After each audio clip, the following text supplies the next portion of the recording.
Haleluya, puji Tuhan. Kita berjumpa kembali dalam kasih dari Tuhan Yesus Kristus. Dan pada kesempatan ini saya bersama dengan tentara-tentara surgawi, orang-orang hebat, orang-orang yang luar biasa. Karena kenapa saya katakan luar biasa? Karena beliau-beliau yang bersama dengan saya adalah orang yang tadinya begitu membenci Tuhan Yesus. Dan Tuhan Yesus itu sangat baik, dan di mana Tuhan Yesus hadir dan menjumpai pribadi-pribadi yang luar biasa ini dan mengubahkan mereka dari orang yang begitu tidak suka dengan nama Tuhan Yesus, tapi sekarang mereka adalah orang-orang yang sangat mencintai Tuhan, bahkan mereka adalah orang yang rela menyerahkan nyawanya demi nama Tuhan Yesus. Dan ini adalah satu sukacita buat kita, dan juga bagi teman-teman hamba-hamba Tuhan, orang-orang Kristen yang sudah sejak dari lahir, kita bisa belajar dari kehidupan teman-teman yang bersama dengan saya pada kesempatan ini. Oke, kita sapa dulu di sebelah kiri saya, yaitu Pak Aliudin. Ya, saya Aliudin. Ya. Apa kabar, Pak? Kabar baik, bagus. Ya, luar biasa. Tuhan Yesus baik. Haleluya. Lihat muka beliau saja saya sudah suka cita, ya. Beliau ini dulu luar biasa kehidupannya, kehidupannya rusak, tapi Tuhan Yesus mengubahkan dan beliau benar-benar berubah. Nanti beliau akan ceritakan bagaimana hebatnya Tuhan Yesus. Dan di sebelah kirinya lagi adalah Bang Effendi. Selamat malam, Bang Effendi. Selamat malam, Pak. Ya, apa kabar? Puji Tuhan, luar biasa. Yes. Wow. Jadi benar-benar luar biasa. Amin. Nah, kalau Anda pernah melihat beliau adalah seorang penginjil yang terkenal dengan salam akiknya, ya. Apa itu artinya, Pak? Salam akik. Aku kabarkan Injil keselamatan. Nah, itu ya. Nah, bagi Bapak Ibu yang belum yakin akan selamat, yang masih meraba-raba ini mau masuk surga apa enggak, rajin-rajin dengar Bang Effendi, karena kabar keselamatan yang pasti dari Tuhan. Bukan semoga, bukan sesuatu yang masih perlu untuk dipelajari, tapi pasti. Karena itulah sesuatu janji dari Tuhan, bahwa orang yang percaya sungguh-sungguh kepada Tuhan Yesus, maka mereka akan selamat. Oke, Bang Fendi, boleh diceritakan bagaimana itu?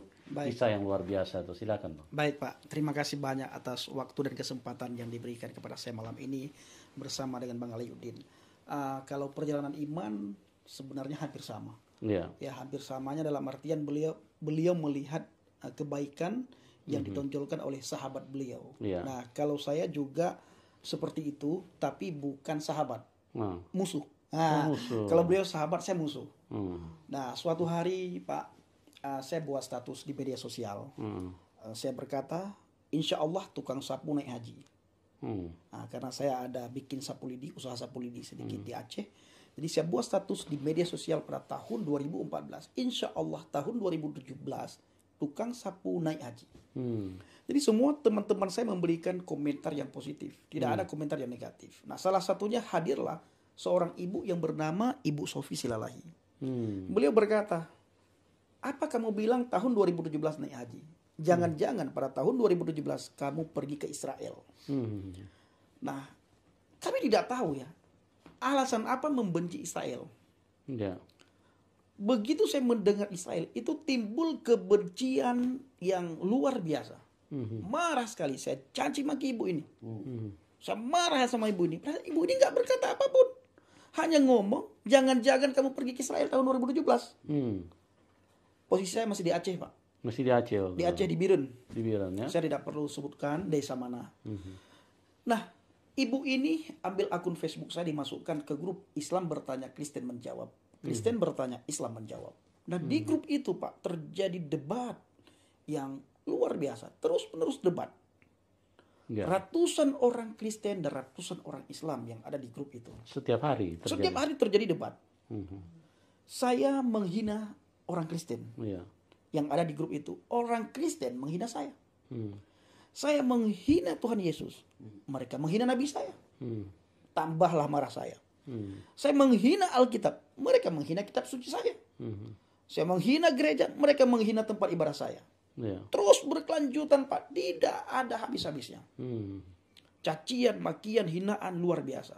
Tiba-tiba suatu hari, Pak, datang dan hadirlah Bapak Kurnia Budi. Pak Kurnia Budi. Oke. Beliau sudah tua. Hmm. Beliau berkata kepada saya 4 hal yang beliau sampaikan. Mas Pendi, karena beliau orang Jawa, Pak. Jadi beliau panggil saya Mas.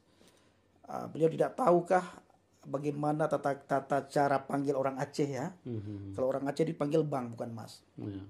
Beliau berkata, Mas Pendi, saya melihat profil kamu mantan santri. Kamu pernah mondok di pesantren.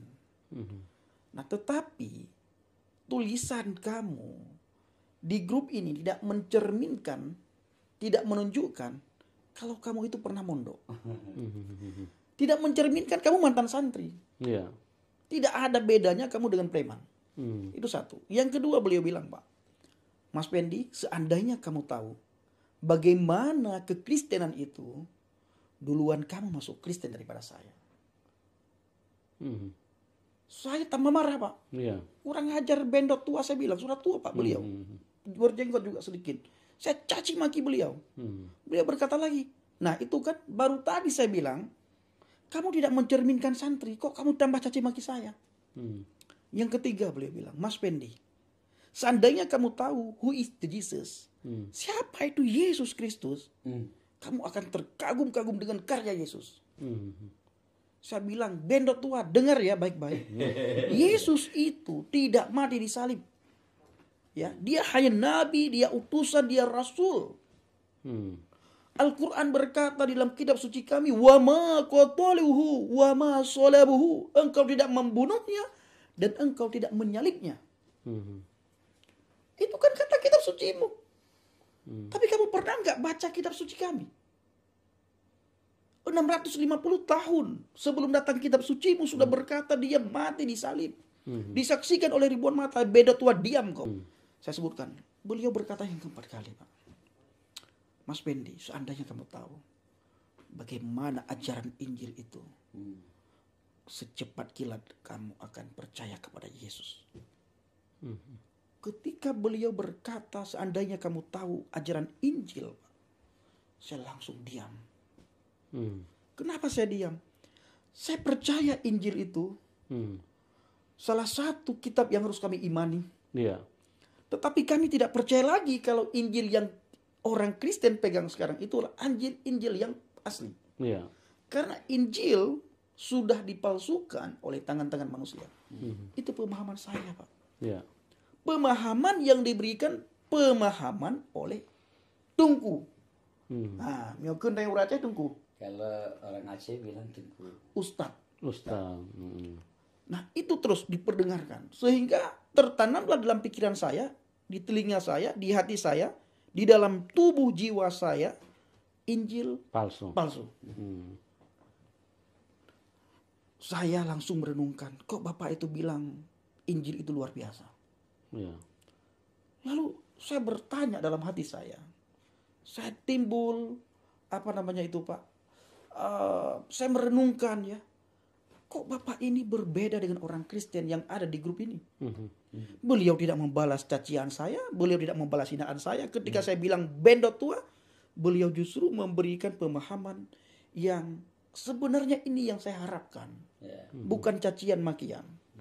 Akhirnya Pak, iseng-iseng saya cari tahu sendiri.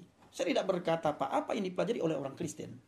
Kenapa saya tidak berkata begitu? Karena orang Kristen sama dengan saya. Saya caci maki Bapak balas caci maki saya. Saya caci maki Bang Aliudin balas caci maki saya. Tetapi saya caci maki Pak Kurnia Budi ini menunjukkan belas kasihan yang luar biasa. Akhirnya hati saya, apa yang dibaca oleh Bapak ini? Apa yang beliau pelajari? Saya tulis di Google a Bible, Pak. Ketika saya ketik a Bible di Google, muncul satu ayat. Tidak ada ayat setelahnya dan tidak ada ayat sebelumnya. Seandainya muncul ayat di mana Petrus menyangkal Yesus 3 kali, kita tidak ketemu malam ini, Pak. Seandainya muncul ayat bagaimana Yudas Iskariot berkhianat, ya, menjual firman, kita juga tidak ketemu. Tetapi yang muncul, Pak, seperti yang Bang Ali Yudin bilang, seperti yang ditemukan oleh Ustadz Yusuf Roni sebagai hamba Tuhan sekarang dipakai luar biasa, ayat itu muncul. Akulah jalan, kebenaran dan hidup. Tidak ada seorang pun yang datang kepada Bapa kalau tidak melalui aku. Oh, luar biasa. Saya langsung kaget, terkejut, Pak. Begitu saya membaca ayat ini, ada hal yang luar biasa yang saya rasakan. Siapa dia ini? Kenapa dia berani berkata seperti ini? Nabi banyak sekali, Pak. Rasul banyak sekali. Tetapi yang wajib diimani oleh umat Islam, termasuk saya dulu, 25 nabi. Itu wajib. Ya. Di antara 25 nabi ini, Pak, tidak ada satu nabi dan rasul pun yang berani berkata seperti Yesus katakan. Akulah jalan, kebenaran dan hidup. Tidak ada seorang pun yang datang kepada Bapa kalau tidak melalui aku. Pertanyaan saya, man huwa? Siapa dia ini? Kenapa dia berani berkata seperti itu? Kalau dia Tuhan, tidak ada Tuhan yang serupa dengan makhluk. Tapi ini serupa dengan makhluk. Tidak mungkin. Berkecamuklah di dalam pikiran saya, di dalam hati jiwa saya, Pak. Dan saya tetap melakukan aktivitas, rutinitas, perintah yang diperintahkan dalam agama saya. Kewajiban sehari semalam 5 waktu. Setiap saya melaksanakan sholat, saya tidak bisa. Saya mendengar suara dengan audible. Audible di telinga. Audible. Ketika saya takbiratul ihram, Allahu Akbar, ini takbiratul ihram. Begitu saya angkat tangan, Allahu Akbar, saya mendengar suara, akulah jalan. Saya bingung. Siapa yang bicara ini?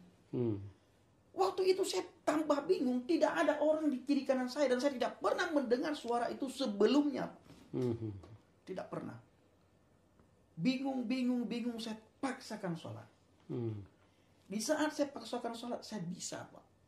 Saya tidak mendengar suara itu lagi. Tetapi yang luar biasanya, di saat saya membaca surat Al-Fatihah. Alhamdulillahi Rabbil Alamin. Ar-Rahmanir Rahim Maliki Yaumiddin Iyyaka na'budu wa iyyaka nasta'in Ihdinas siratal mustaqim. Ketika sampai ayat Ihdinas siratal mustaqim, sebelumnya, Pak, saya tidak dengar lagi suara akulah jalan, akulah jalan. Begitu sampai bacaan saya Ihdinas siratal mustaqim, akulah jalan. Suara itu muncul lagi. Muncul besar, Pak. Besar. Akulah jalan. Seperti ada tekanan di situ. Ada ketegasan di situ. Akulah jalan. Luar biasa, ya. Langsung saya stop. Saya tidak lanjutkan lagi membaca, Pak. Saya tidak lanjutkan lagi membaca. Dan ada satu hal yang saya alami, di mana waktu itu apa yang terselubung dalam hati saya, itu pelan-pelan Tuhan singkapkan. Dan saya langsung mengalami perubahan ketika saya membaca Yohanes 14 ayat 6. Perubahan apa yang saya alami? Penyingkapan apa yang Tuhan singkapkan kepada saya? Yang pertama sekali mengenai Injil, Pak. Di mana saya imani, saya tidak berkata orang lain imani, ya, Pak, ya. Dan karena ini bukan rahasia umum. Masa-masa ini, ya, Injil sudah dipalsukan. Ketika saya merenungkan Injil sudah dipalsukan lagi, Pak. Ini saya sudah tidak lagi di grup, Pak, ya. Saya sudah tidak masuk lagi di grup ini. Saya sendiri, saya ngomong sendiri. Ketika saya merenungkan Injil sudah dipalsukan, saya membuka ayat Al-Quran. saya justru mendapatkan penegasan bahwa justru Injil itu tidak dipalsukan. Allah berkata di dalam salah satu surat Al-Quran, di surat Al-Maidah, "Wa ma nuzzila 'alaikumul kitaba bil haqqi musaddiqan lima baina yadayhi wa anzalat Taurata wal Injil." Aku menurunkan Alkitab kepadamu dan membenarkan, Pak. Membenarkan kitab-kitab sebelumnya yaitu Zabur, Taurat dan Injil. Kata siapa, Pak? Kata Al-Quran. Siapa yang bicara di situ? Saya yakini waktu itu Allah Subhanahu wa taala, Tuhan pencipta langit dan bumi yang saya imani. Dan yang orang tua saya imani. Amin. Nah, saya ingat Injil dipalsukan, ini kitab suci jauh setelah Injil turun. Seandainya Injil sudah dipalsukan, mungkin nggak kitab suci saya berkata membenarkan kitab sebelumnya? Ya. Tidak mungkin. Justru akan dikatakan jangan lagi bertakwa, jangan lagi baca Injil ya. Iya, kan sudah palsu. Terus Pak, di ayat berikutnya dikatakan lagi, fa'atainahu Injil li Isa al-Masih, maka kami ini memberikan Injil kepada Isa al-Masih. Bertakwalah kamu kepada Injil, disuruh bertakwa, Pak. Itu kata surat Al-Maidah. Kenapa? Di situ ditulis huda linnas, bukan huda linnasara wal yahuda. Di situ dikatakan, Pak, huda linnas, ada petunjuk linnas bagi manusia. Bukan untuk orang Yahudi, bukan untuk orang Nasrani. Amin. Tapi untuk manusia. Bukan untuk orang Kristen dan orang gereja. Tapi untuk manusia. Linnas. Kata siapa? Kata surah Al-Maidah. Iya, luar biasa. Koma. Dikatakan lagi, wa nurun linnas. Dan dalam Injil itu udah cahaya bagi manusia. Dan dikatakan lagi, dan membenarkan kitab sebelumnya, yaitu Taurat, menjadi petunjuk serta pengajaran bagi orang-orang yang bertakwa. Seandainya Injil sudah dipalsukan, tidak mungkin, saya yang bodoh waktu itu, Pak ya. Tidak mungkin Al-Quran berkata seperti ini. Kenapa, Pak? 650 tahun setelah Injil datangnya Al-Quran, jauh sekali, bukan waktu yang singkat. Betul. Tapi waktu yang sangat jauh. Jarak yang bukan dekat, benar-benar jarak. 650 tahun, mungkin berapa generasi meninggal. Seandainya sudah dipalsukan, tidak mungkin. Al-Quran masih menulis, di dalam Injil ada petunjuk, di dalam Injil ada cahaya, dan membenarkan kitab Taurat. Amen. Menjadi petunjuk serta pengajaran bagi orang-orang yang bertakwa. Pertanyaannya, siapa orang yang bertakwa? Itu penyingkapan pertama. Penyingkapan kedua, saya seperti ada yang tuntun untuk membuka ayat yang lain. Allah berkata di surat itu, Pak, di ayat yang lain, bukan surah Al-Maidah. Wahai Muhammad, kalau engkau ragu-ragu terhadap apa yang kuturunkan kepadamu, fas'alul ladzi, maka kamu bertanyalah kepada ahli kitab. Yaitu kitab sebelumnya. Yaitu Taurat, Zabur, Injil. Jadi dengan perkataan lain berarti kitab yang Bapak yakini sebelumnya itu membenarkan Injil. Nah, itu Pak Effendi bisa tahu nggak historisnya dari mana muncul sampai ada pernyataan bahwa Injil itu palsu, sementara kitab yang Bapak yakini dulu membenarkan Injil. Nah, ini tadi Pak sebenarnya ya, dari mana muncul? Ini juga kita sering bagikan kepada teman-teman. Sebenarnya itu dari turun temurun, Pak. Nah, Bang Aliuddin ngomong ke saya. Karena kami teman, saya ngomong lagi sama teman yang lain. Lalu teman ini punya anak, dia ngomong lagi sama anaknya. Terus anaknya ini nanti jadi ustadz, dia ngomong sama jemaatnya. Jadi tertanamlah Injil sudah dipalsukan. Dari mana tahu? Ya dari turun temurun, Pak. Nah, jadi istilah saya, Pak, kitab-kitab terdahulu itu sudah dimensohkan kalau kata Al-Quran. Mensohkan itu artinya digudangkan. Arti digudangkan tidak berlaku lagi.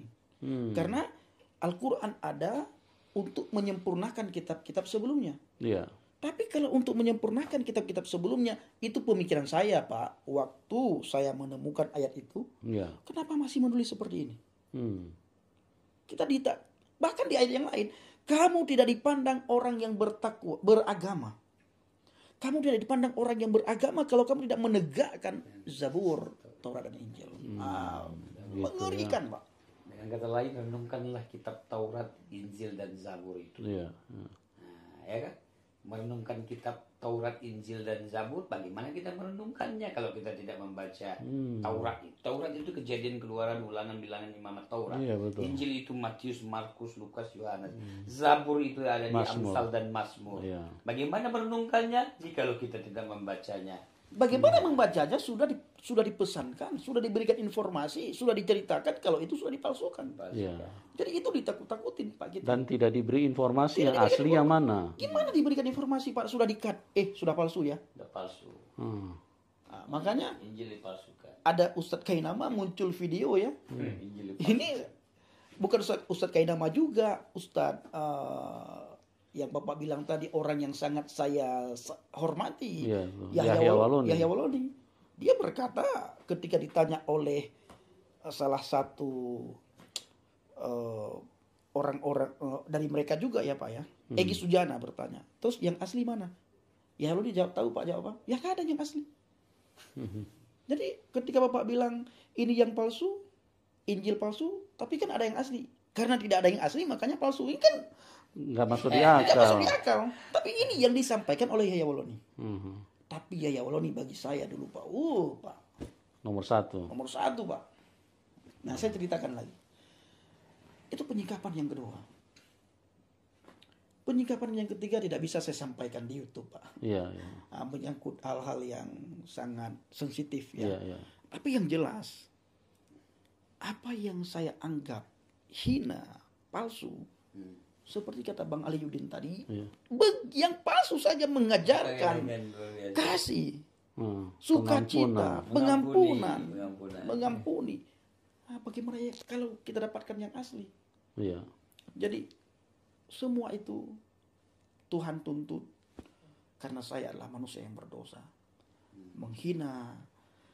Awalnya Tuhan tidak tangkap saya di saat saya melakukan kesalahan, melakukan dosa banyak sekali, Pak. Pelanggaran dunia ini, hukum ini, saya melakukan banyak sekali. Tuhan tidak tangkap saya. Tuhan tangkap saya ketika saya mencaci orang Bapak. Luar biasa ya. Di situ Tuhan tangkap. Seandainya saya tidak mencaci maki orang Kristen, kemungkinan Tuhan tidak tangkap saya. Saya pernah jatuh ke lubang yang sama berkali-kali. Saya masuk penjara, Tuhan tidak tangkap saya. Tetapi ketika saya mencaci maki kekristenan, saya mencaci maki dan menghina Yesus, Dia menyatakan dirinya kepada saya. Amin. Haleluya. Tapi tidak seperti yang Tuhan tangkap Saulus, tidak. Tuhan tangkap saya pada saat saya menghina, mencaci maki orang Kristen. Makanya saya selalu berkata di channel saya, caci maki terus saya. Terus caci maki saya. Nanti kamu ditangkap sama Tuhan. Kamu nanti yang akan dicaci maki. Saya tonton terus ya. Tonton terus dulu membantu kabar kita baik. dicaci maki. Kita ini mencaci maki orang Bapak. Sekarang kami ini dicaci maki, Pak. Bapak tahu? Anjing babi kau ya, babi gendut kau ya. Babi gendut Ukima kau ya. Dan kau itu halal darah kau ya, halal darah kau ya. Badan gemuk, anjing kau makan babi kau. Orang yang beragama rahmatan lil alamin ngomong begitu, Pak. Saya baik-baik aja, saya bicara baik-baik di YouTube, lihat. Saya tidak pernah menyentuh saudara seberang, saya tidak pernah menyentuh Mr. M. Tapi kena serapah saya, kena marahin serapah itu. Kena marahin, dicaci, dimaki.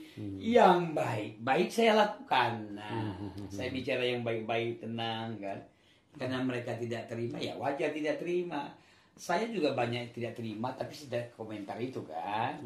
Banyak yang saya tidak terima terhadap keluarga saya sendiri, cara hidup. Tapi saya tidak komentar itu kan. Teman-teman saya sendiri tidak komentar itu. Bukan haknya saya secara pribadi untuk menghakimi. Karena saya bukan hakim dan saya bukan Tuhan. Nah, jadi lakukan aja yang bisa dilakukan. Betul. Gitu. Ya. Jadi kita dicaci maki sekarang, Pak.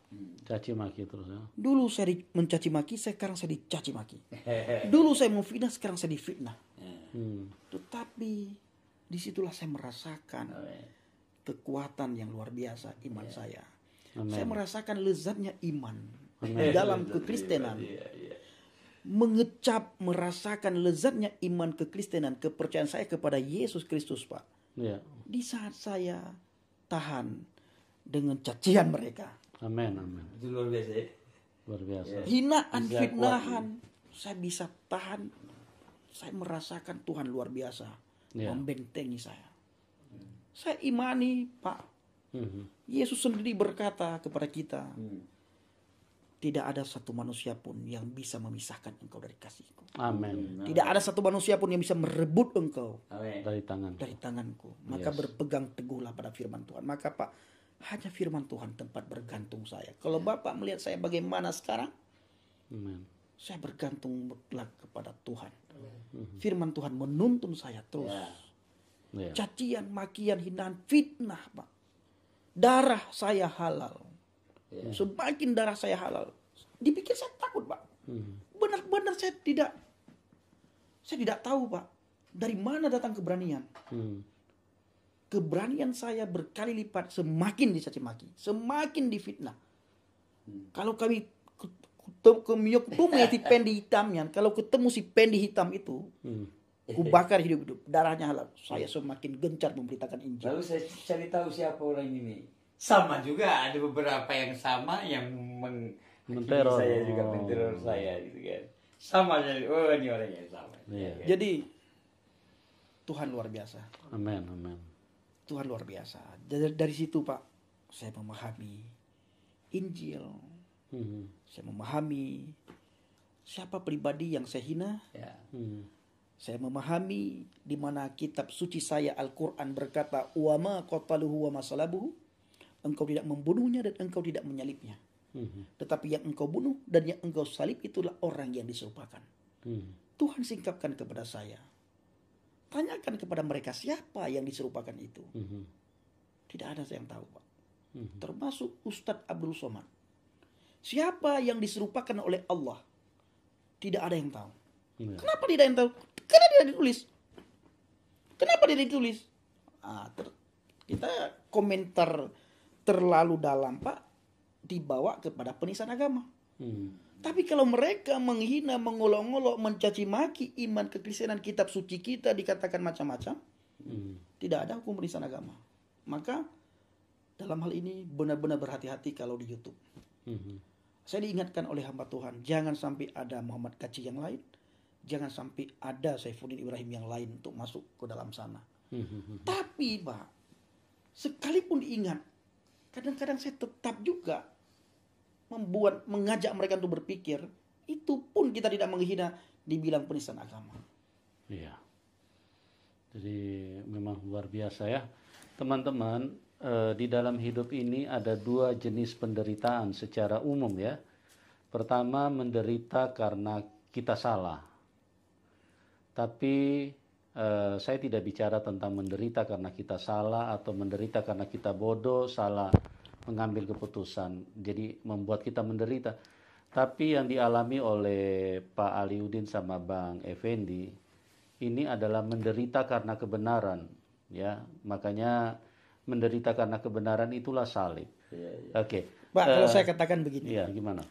Semakin mereka menghina kami, mencaci maki kami, menteror kami, semakin dekat mereka dengan keselamatan. Amin.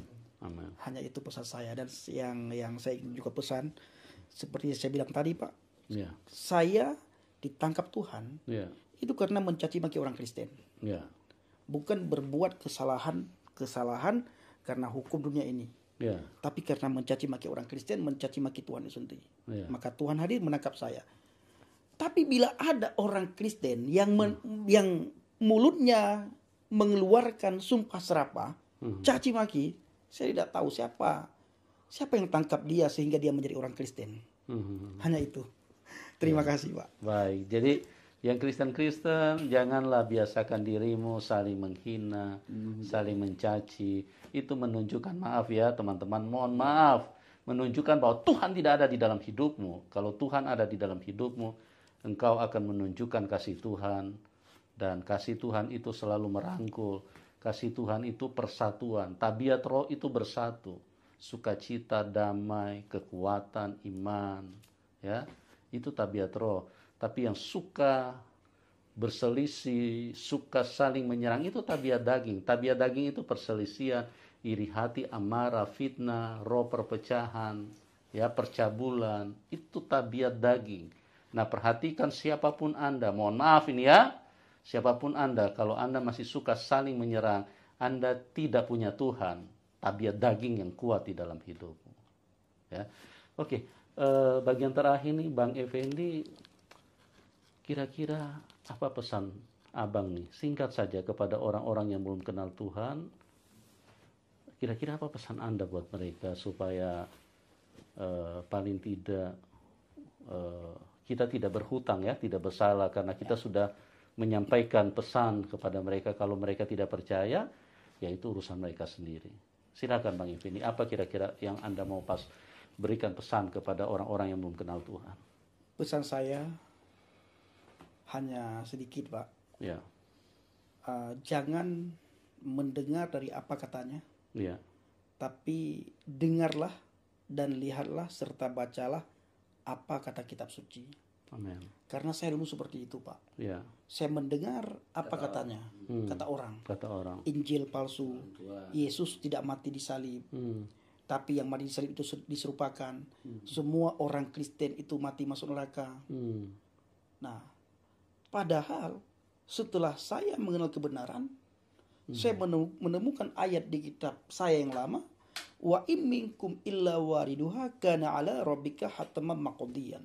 Semua orang di antara kamu akan mendatangi neraka. Hal itu bagi Tuhanmu suatu kemestian yang sudah ditetapkan.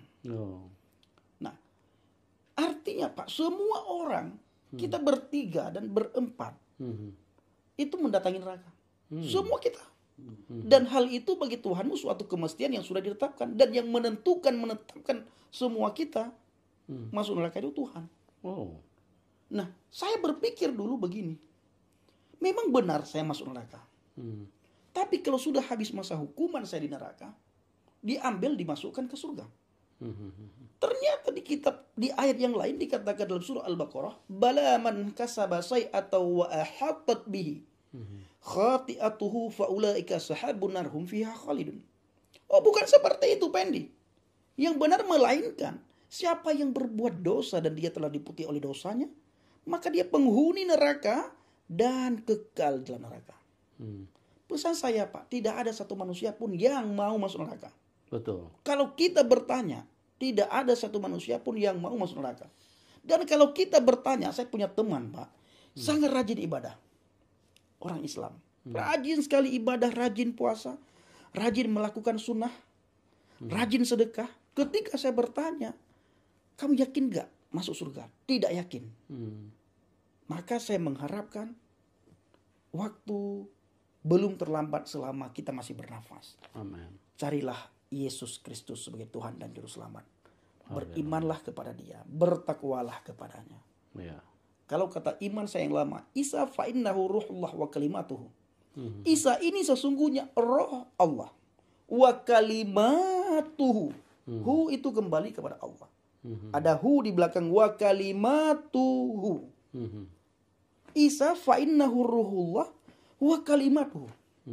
Artinya, Pak, Isa ini sesungguhnya roh Allah dan kalamnya Allah. Kalam itu apa? Perkataannya Allah. Pertanyaan saya, Pak, siapa Isa, Pak? Betul. Dia adalah firman itu sendiri. Dia adalah roh Allah itu sendiri. Kalam Allah, perkataan Allah. Dengar baik-baik ya. Isa fa'innahu ruhullah wa kalimatuhu. Isa ini sesungguhnya roh Allah dan kalamnya Allah. Siapa Isa itu? Pribadi Allah. Pribadi Allah. Ya. Perkataan Tuhan. Perkataan Tuhan. Ya. Kalau kata Alkitab, firman telah menjadi manusia. Ya. Ya. Nah, makanya jangan lagi dengar katanya. tapi dengar apa kata firman. Amin. Jangan lagi mau dibodoh-bodohin. Ya. Selama nafas kita masih hidup, masih ada, kita masih bisa bernafas, masih ada kesempatan untuk kita bertobat. Selidikilah kebenaran itu, carilah sampai Carilah. kita menemukan ya.